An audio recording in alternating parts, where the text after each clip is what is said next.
Hello everyone, this is Jotto, and welcome to the Managrind tournament recap. Talking about the top decks, talking about the top cards, and the state of the metagame for this weekend.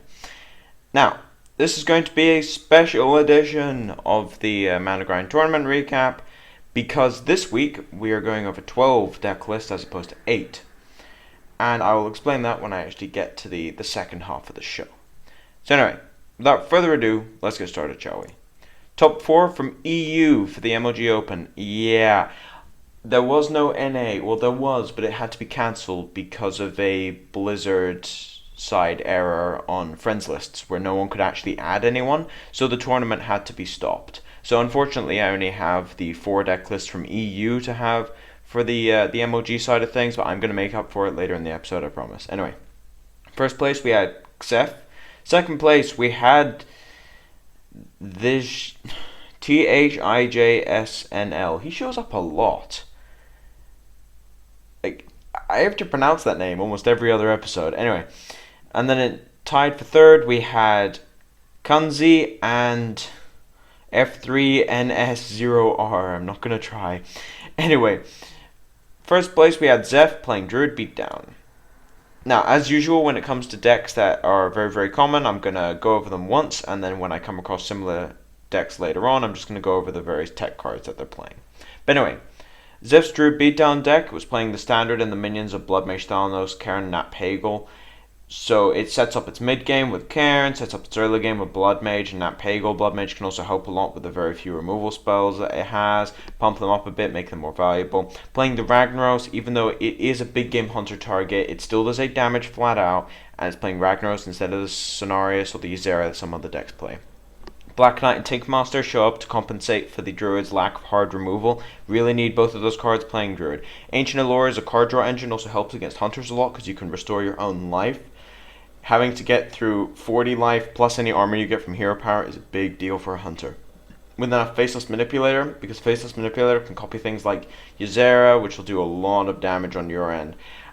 And you can also copy your own Ragnaros and just do 16 out of nowhere on the following turn. Then we have 2 Azure Drakes for early to mid setup with draw power and spell damage because you can innovate them out. Keeper of the Grove helps with the silences, they're pretty much obligatory. Sunfury Protector is very good against these Hunter aggro decks and the other aggro decks that have been coming back into the metagame a bit recently. Druid the Claw is just powerful. We've got the standard, Harvest Golem, one of Earthen Ring Farseer. Because Earthen Ring, you don't really want to play 2. It's not that good against Control, for example. But against some of the faster decks, or even in the mirror match, you can heal your own stuff. Or just heal yourself, and it's a little bit of an advantage. It's not much, but sometimes it's just enough to win you the game. And lastly, we have the one and only Chillwind Yeti, also known as the Value Yeti. As for the spells, pretty standard. We've got the Double Wrath, Double Swipe, Force of Nature, Savage, or Innervate. Nothing too fancy there. We've seen that kind of spell combination before. Very solid deck. Druid proves it is basically one of the best decks, if not the best deck in the format. Anyway, on to second place with the... I'm just calling him Thij, okay? If I say Thij, it's that guy. Anyway, so he's playing Shaman Midrange. Not Shaman Midrange OTK. He was not playing OTK, he was just playing flat out. He wasn't playing any of the crazy combos, although he did have the Wind Fury in here. He wasn't going for that kill you out of nowhere expression and sort of the Leroy or Alakir or the Doomhammer. He was just going for a pump on a big minion if he gets the opportunity. Anyway, starting with the minions, we've got the standard Blood Mage and Nat Pagal Tinkmaster. Pretty standard in all of these decks.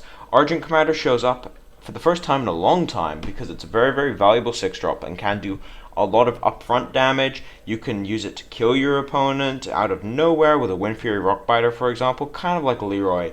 But you can also use it for trading, is the point. Like, you can use it for trading, it'll kill things like Azure Drake, or with a little bit of help, it'll kill things like Fire Elemental if you have a Flame Tongue Totem out, for example, or even Druid of the Claw, things like that. It's a very versatile minion, very, very powerful. Blast from the past, so to speak. We've got the Azure Drake Gadgetzan Auctioneer engine for drawing cards with all the cheap spells. Manatide Totem also helps out with the draw power with Nat Pagal, kind of a second copy. Unbound Elemental benefits from all the overload spells that this tech utilizes. We have got the one-of Chillwind Yeti to help out with trading. Fire Elemental is just incredible, and it's kind of like Argent Commanders 3 and 4, really. Or Argent Commander is more Fire Elementals 3 and 4. Yeah, that's a relationship that those two cards have had for a while. And lastly, for minions, we have one of Flame Tongue Totem, which is interesting. A lot of these decks play two, but this is less focused on the OTK combo, so it doesn't need to. Anyway, for the actual spells, we have Lava Burst to kill Chillwind Yetis, Lightning Storm, Earth Shock, Lightning Bolt, Hex as the core removal, Rock Biter to help out a lot with killing your opponent, or sometimes as early removal or synergy with Wind Fury. If you notice, I skipped Feral Spirits, I'll talk about those last. And for the actual weapons, we have one of Stormforge Axe. It's good to have around. You don't really want to focus on it because some people are playing oozes nowadays, and not all the shamans run it, so it's a good surprise card you can pull out at times. Anyway, the last spell is Feral Spirits. Now the reason I left this is because Feral Spirits is an incredibly powerful card against aggro specifically. It's also very, very good with things like Unbound Elemental and Flame Tongue Totem. Flame Tongue Totem curves with this perfectly. You can go turn 3 Feral, turn 4 Flame Tongue, attack for 8 with your 4/3s, and it's just an incredible card with a lot of synergies. The one problem with the card is the overload is pretty drastic on turn 4. If you don't have something like a Flame Tongue Totem or maybe a Lightning Bolt to follow it up, it just wastes your whole turn and you have to totem. But anyway, very powerful card. Moving on to the third place tie, we've got Kunzi playing Druid Beatdown. Another one. Yeah, the only real difference in this one was that this is playing the one Ancient Watcher. It's not got enough of the Watcher core to really be called a Druid Watcher deck. It has got the one Ancient Watcher synergy with Sunfury Protector and Keeper of the Grove. No defenders though, so it's not really that strong of an enabling engine. It just kind of helps out a little bit. And we also have Scenarios on top of the Ragnaros. Besides that, the deck's pretty much the same as the one earlier. Just go back to that one if you want my explanation on it. And last, rounding out for the EU from MLG, we have F3NS0. Is that supposed to be Fenzer? It's Fenzer with numbers, isn't it? Anyway, Fenzer playing Warlock Aggro. So anyway, Warlock Aggro is a deck that has not been seen for months. It's been a long time since we've seen this. A lot of people don't miss it, but it's been a long time since we've seen this, and it's a very, very powerful deck that people seem to have forgotten about, because Murlocs is what people have been focusing on, not just straight aggro. But anyway, on to the actual minions. At the top of the curve, we have things like Argent Commander and Defender of Argus. I know at the top of the curve, we have a 6-drop and a 4-drop. These both synergize very, very well with the burst damage. Defender helps getting some extra damage in, and also playing around AoE. Argent Commander is not usually used for trading, but usually used for straight damage to the face, and is a substitute for Leroy Jenkins. If you notice about this list as I go through it, there are no legendaries in here. Absolutely none. This is an incredibly budget deck, and it shows that every so often a budget deck can do well, even though legendaries are required for a lot of decks. Anyway, rest of the deck, we have the core of the aggro. We have Knife Juggler with Young Priestess, Abusive Sergeant, Argent Squire, huge amounts of 1-drops. We also have a Flame Imp coming down later on. That is 8 1-drops total. Along with Voidwalker, 10 1-drops even. This is an incredible amount of 1-drops, and it synergizes really, really well with Knife Juggler, and essentially means that if you're going second, you have 2 1-drops, and if you're going first, you have 1 1-drop. Possibly even 1 1-drop into 2 1-drops on turn 2. It's an incredibly fast deck, and it's very, very difficult to stop if you don't have things like Backstab or Claws in your deck, for example. Abusive Sergeant helps a lot with punching through damage. Argent Squire is just solid if you buff him up with things like Dark Iron Dwarf or Defender of Argus. We also have Fairy Dragon as the anti-control tech. Flame Imp, another one. Flame Imp is one of the strongest 1-drops in the entire game. 3/2 for 1. The drawback is not even significant in this kind of deck. Unless you're against Hunters, the 3 life will never ever come up. If you get to the point when 3 life wins or loses you the game, you're probably so far behind you weren't going to win it anyway. But anyway, Flame Imp 3/2 for 1 mana is incredible. Especially if you play it with Young Priestess going second, you now have a turn 1 3/3 and a 2/1. Lastly, we've got the Harvest Golems for solid trading, and the Ironbeak Owl to silence through taunt specifically. Now, for the spells, as usual with these decks, displaying very, very small amounts on the spells. We've got Power Overwhelming, along with Soulfire for direct. We have Mortal Coil to deal with a little bit of extra minion removal, and it just draws through your deck so you don't have to life tap, especially when you're removing things. And the one of Hellfire. Now, this can be used as direct damage. It can also be used to counter things like Hunter, or just punch through a little bit. The problem is it does hurt your board a lot, which is why it's only a one-of, and Shadow Flame is what a lot of people would run instead, but Shadow Flame doesn't do direct to your opponent, so it's a little bit of a toss-up. Anyway, before we move on, I am doing the top 4 from both of the Swiss tournaments, because this week we had a charity event. Now, the actual charity event was being hosted by Rev from Rise Up Gaming, which is they're hugely awesome guys. Rev was providing sort of he was providing prizes for the actual tournament, and also any donations went to multiple sclerosis. I can't remember the exact charity, but it went to a fund for multiple sclerosis, which is a terrible, terrible disease, and they were raising money for it. And this was part of the actual event, were the 2 Swiss tournaments for this week. So they were very, very big tournaments. There was over 100 people in both, and it was just an amazing experience, really, to be involved in a charity event along with Hearthstone. Something which a lot of people didn't really think it would go to this soon, but it definitely has, and it was an amazing event by Rise Up Gaming. Anyway, so top 4 from the NA Swiss. We had in first place the one, the only Noxious. My co-video producer of Managrind. He finally comes back to an event and wins it with a crazy brew, as he's kind of known for. Anyway, in second place we had Brad HS, or just Brad, depending on whether the HS is Hearthstone or not. Third place we had RN Jesus, and fourth place we had CK Blue. Now, Noxious was playing Druid. He was playing Druid Tokens. Now, Tokens is my favorite archetype of all time, because the first deck I did very, very well with in tournaments, like extremely well, like successive top 4s with, was a Paladin token deck. And that was a very, very interesting deck. I actually have a deck tech on it from the beginning of beta on my channel. If you go back a bit, there's actually a deck tech for it. I'll put it in the description. But anyway, this is a Druid token deck, and it actually won the entire tournament. Now, onto the minions. We have Leroy Jenkins and Nat Pagel. Leroy is huge amounts of reach in an aggro deck. Nat Pagel just sets up your draws early. Ancient Lore is a standard draw engine along with Azure Drake. Now, the interesting part from here is Imp Master, along with Violet Teacher, Harvest Golem, and Defender of Argus. Think, wait a second, what's going on here? So Imp Master generates 1/1s continuously, so does Violet Teacher. You can then buff these up with Power of the Wild and 2 Savage Roars. It's one of the strangest combinations that people have come across recently, but it's very, very powerful. We also have the standard Keeper of the Groves, which just help punch through taunt specifically, and sometimes a little bit of direct towards the end of the game. As for the spells, we have Force of Nature with 2 Savage Roars, because you actually get to play the second one as just burst damage on your board. Power of the Wild buffs everything, can also be a 3/2, but most of the time it will buff everything. You can play it, trigger Violet Teacher, and then you'll get a 2/2 token, because the Violet Teacher triggers before Power of the Wild does.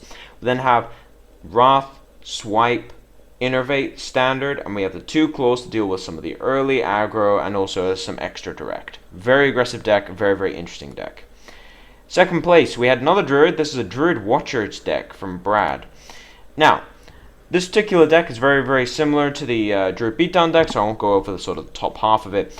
But the difference in this one is we have 2 Ancient Watchers, along with Defender of Argus, Sunfury Protectors, and Keeper of the Groves. This is also playing 2 of Earthenring Farseer is the other difference in here, and is not playing a late game win condition, playing the big game Hunter instead to deal with your opponent's win conditions. But anyway, the Ancient Watchers set up the mid game perfectly, and you can get a silence on one of the Ancient Watchers and get a Chillwind Yeti attacking on turn 2 if you coin it out and then innervate out your silence. It's an incredibly powerful card if played correctly. And against aggro decks, you play it, you give it taunt, it walls them for the rest of the mid game. They just can't punch through it. It's an incredible, incredible defensive tech, and is one of the strongest cards to sort of build your deck around, especially if you just want to adapt it for more of the early mid-game defense. Very, very powerful deck. It actually won last week's tournament and is still going strong. Now, third, we had RN Jesus playing another Warlock aggro deck. Now, aggro has traditionally done better in Swiss than it has in the single elimination MLG tournaments, just because it's less consistent, but you don't need a perfect win rate to get into top 4. You can drop a couple of games, and that's all the deck really needs to do well.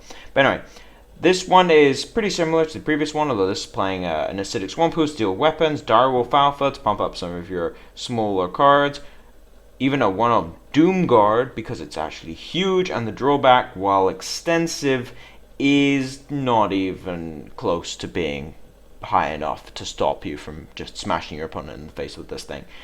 We also have the Argent Commanders and the 3 legendaries. This is the major difference between this one and the budget version. We've got Leroy Jenkins to really push damage through, along with Black Knight and Tinkmaster to get over taunts. Lastly, the final change from the previous one was Shadow Flame instead of Hellfire, because he has some of the bigger stuff, so you can Shadow Flame his say Black Knight and just sweep your opponent's board. And then on to 4th place, we had another Druid deck. So many Druids! Anyway, this is another beatdown deck with a lot of one-offs.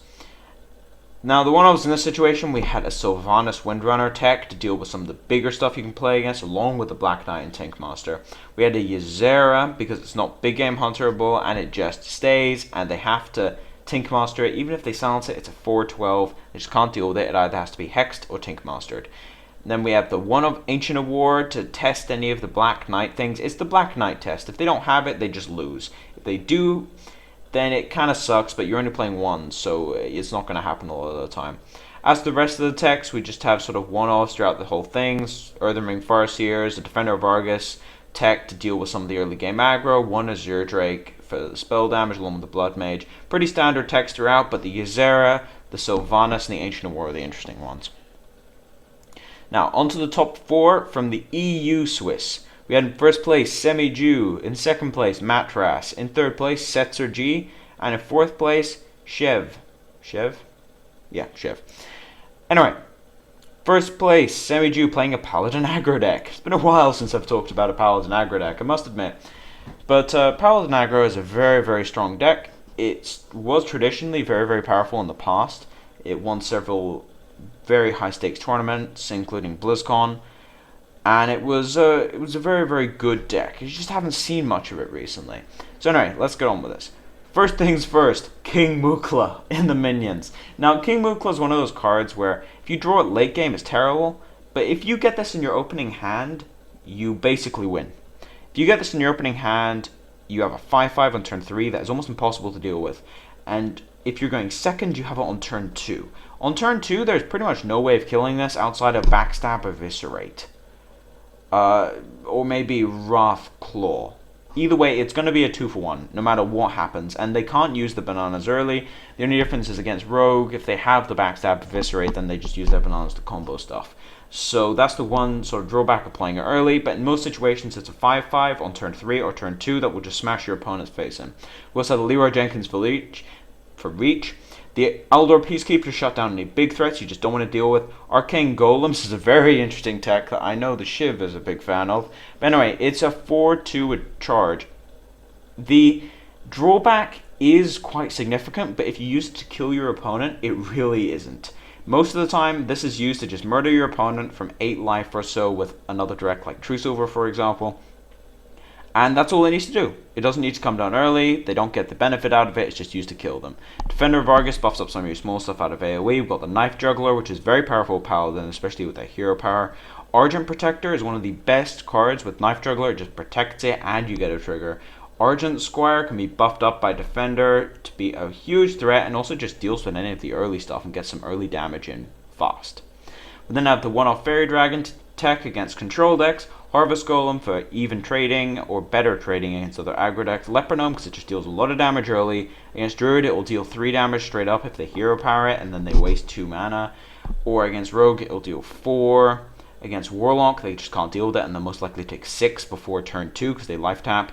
Things like that. It's a very, very powerful one drop in terms of just straight aggro. One of Ooze to deal with any weapons, specifically things like True Silver Champion or Hunter Bows. Even things like Stormforge Axis can really mess this deck up. The One of Ooze is really, really appreciated. And a Shattered Sun Cleric, a card we have not seen in ages. This dominated previous metagames, it was a 3/3. But Shattered Sun Cleric is very, very powerful in this deck because you're playing Argent Squires and you're also playing things like Fairy Dragons, which benefit massively from this thing. As for spells, we've got 2 Noble Sacrifice to protect things like Knife Juggler. It also triggers it. And Avenging Wrath with Burst with Consecration is obligatory board wipe. We also have 2 Divine Favors because this deck goes through its hands incredibly quickly, and you just draw 5-6 cards off this sometimes. And then we also have the weapons. We have 2 True Silver, which is just incredibly powerful and should be in every single Paladin deck as a 2 of. It's 8 direct damage, you heal up 4, it can be used as minion removal, it's just incredible. And we also have 1 Sword of Justice as a Shadowed Sun Cleric buff on everything you play, one of the strongest weapon sets in the entire game. On to second place, we had Matt Rass playing Warlock Watchers. Now, Warlock Watchers is a incredibly fringe deck from time to time. Some people play it, and they do well with it when they play it, but it's not played that often. So anyway, let's get started on this one, shall we? As for the minions, start with the legendaries. We have Bloodmage Thalnos to set up the early game as standard. We've got Leroy Jenkins for reach, Sylvanas to deal with anything large, along with Tinkmaster and Big Game Hunter. And we have 2 win conditions, Alexstrasza and Lodraxus. They can both reset your life up to 15. In case of Alexstrasza, it can be used as burst or just to heal yourself back up, and it's also an 8/8. Both of these will end the game if they're not dealt with. That's the point of those 2. Anyway, onto the actual core of the deck. We've got 2 Molten Giants, 2 Mountain Giants, Ancient Watchers, Defender of Argus, Sunfury Protector, Twilight Drake. One of the most powerful mid-game combinations in the entire game. You can get Giants down on turn 4 or 5, or in case of Molten Giant, play them for free later on in the game. Ancient Watchers will almost always get taunt in this deck and just stop all possible aggro. Twilight Drake will come down most likely on turn 4 every single time with 9 health, usually 8 or 9 health, and then it will get taunt the next turn. And having a 5/10 with taunt on turn 5 attacking is ridiculous. They can't even get through it. They have to silence it or Tinkmaster it or do something to it. They can't get through it. Can't even Tinkmaster it because you have all the Giants. This is one of the most resilient decks to Tinkmaster because there are so many things that need to be Tinkmastered. You have 4 Giants, Alexstrasza, any of the Infernals from Lodraxus, Twilight Drakes. So many targets, they just can't deal with all of them. And then we have 1 of Earthbring Farseer to sort of negate your life taps a little bit. 2 Iron Beak Owl, Spellbreaker, not really necessary. You just want the cheap silence because you want to be able to play all your other cards. And lastly, for spells, we've got 2 Shadow Flames since you are playing the 4 Giants. 2 Mortal Coil to deal some of the aggro. Soulfire for direct, Hellfire with extra board wipes. Some people play 4 board wipes. I don't think 4 is necessary. I do agree with the 3 here. And 2 Shadow Flame is better than 2 Hellfire in this particular kind of deck. It doesn't damage your own board as much, which is kind of funny if you think about it, since Shadow Flame sacrifices a minion. But if you sacrifice something that has already attacked, like if you sacrifice a Giant to wipe his board that has already done 8 to him, then it's huge value. Whereas Hellfire can damage your own board, especially things like Ancient Watchers and Sunfury Protectors will just take a huge hit from this. Same with Defender of Argus. But anyway, the last spell we have is Siphon Soul, which is the obligatory destroy effect. Also heals yourself back up, which is not to be underestimated. 3 life is a decent chunk. On to third place, we have Setzer playing Druid Beatdown. Now, this deck had so many 1-obs in it that I had to cut half the minions off and put them on top. Well, not half, 5. But anyway, for the actual text from this deck, we have standard spells, pretty standard minions, although we do have the Cenarius instead of things like Ragnaros.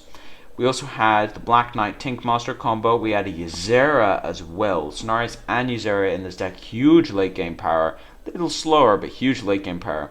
A lot of text, things like Loot Hoarder for early game to shuffle through your deck a little bit. A Defender of Argus to block some of your early stuff, especially if you get this on a Harvest Golem. It will stop pretty much all aggro dead. 1 of Azure Drake, 1 of Faceless. This is pretty much running all the possible techs you can, minus the Ragnaros and things like Big Game Hunter. It wasn't running those, but it's running pretty much every other tech possible, even the 1 of Claw. Although, interesting thing to note, it is running a lot of different techs, but it is not running the Force of Nature Savage Roll combo. And lastly, on to 4th place, Shev playing Paladin mid-range.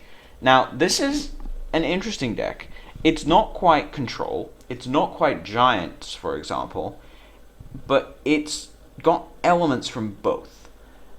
You'll see what I mean when I go through a deck. We've got late game stuff like Ragnaros, Black Knight, Tinkmaster. You see those 2 pop up a lot, by the way, Black Knight and Tinkmaster.